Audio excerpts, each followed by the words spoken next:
ఆఫీసర్లంటే ఎట్లుండాలి? తప్పు చేసేటోళ్ళని షీరి చింత గట్టాలి. ఎవరికన్నా తప్పు చేయాలని ఆలోచన వచ్చినా ఎమ్మటే పసిగట్టాలి.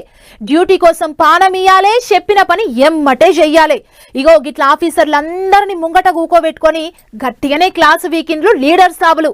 పద్ధతి మార్చుకోవాలి అన్నట్లు సురుకులు పెట్టిండ్రు. మరిగా మీటింగ్ ఏంది, ఆ ముచ్చట్లేంది పాన్ దర్శకుందాం. ఎంత చెప్పినా ఇంటలేరు, చక్కగా అయితలేరు. చేసిన తప్పులే మళ్ళా చేస్తాండ్రు. గిట్ల అయితే కాదు, ఇక రాండ్రి అందరు రాండ్రి కూకొని మాట్లాడుకుందాం అని రాష్ట్రంలో ఉన్న కలెక్టర్లందరినీ పిలువనంపిండ్రు ఏపీ సర్కార్ వాళ్ళు. అలా చూడరే, ఓ దిక్కు లీడర్ సావులు, ఇంకో దిక్కు ఆఫీసర్లు అందరూ పొద్దుగాలనే సెక్రటేరియట్కు లైన్ కట్టిపోయినరు. ఇక మీటింగ్ చాలా అయినాక అందరిని గట్టిగానే ఆర్చుకున్నారు పెద్ద సార్లు. రాష్ట్ర భవిష్యత్తును దెబ్బతీసే విధంగా అనేక తప్పులు జరిగాయి. నాకు కూడా ఆవేదన ఉంది, బాధ ఉంది, కసి ఉంది, కోపం ఉంది.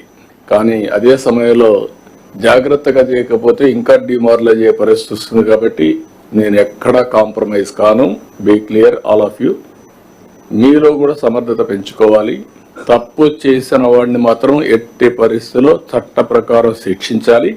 తప్పులు జరగకుండా చేసే బాధ్యత ఈ అధికార యంత్రాంగం పైన ఉంది. కాకినాడ పోర్టుకు 3-4 సార్లు మంత్రి పోయి చెకింగ్లు చేసి వచ్చా.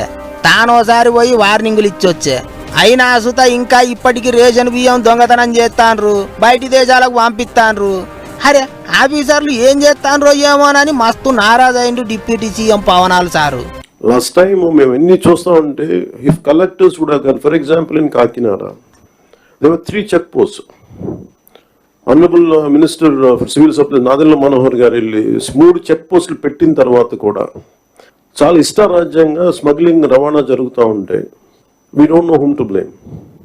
స్ట్రైట్ ఈజీగా పాయింట్ చేసేయచ్చు కానీ fingers, it is the collector's responsibility, it is the SP's responsibility. How come they had ignored?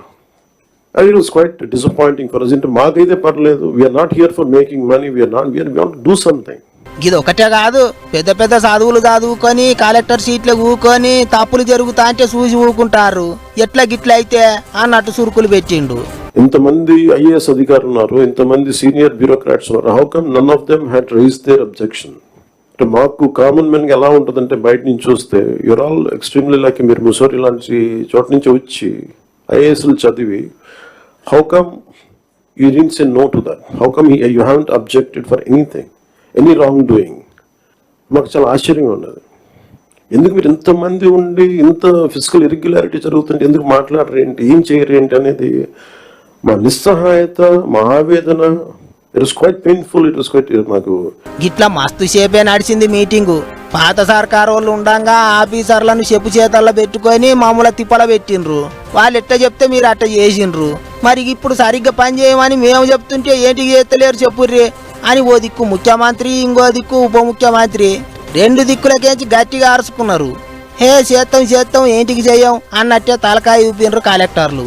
మరిగా చూడాలి, ఇప్పటికన్నా జిల్లాల పొంటి జరుగుతున్న దొంగదందాలన్నీ బంద్ పెట్టిస్తారో లేకపోతే మళ్ళా పాత కథనే నడుస్తుందో అనుకుంటారు అందరూ. అయితే తప్పులు చేసేటోళ్ళ అధికార పార్టీ వాళ్ళు కూడా అక్కడక్కడ ఉండనే ఉంటారు. మరిగా వాళ్ళ సంగతి ఎట్ట చేస్తారో ఏం చేస్తారో చూసుకుంటూ పోవాలి అనుకుంటారు ఇంకింతమంది.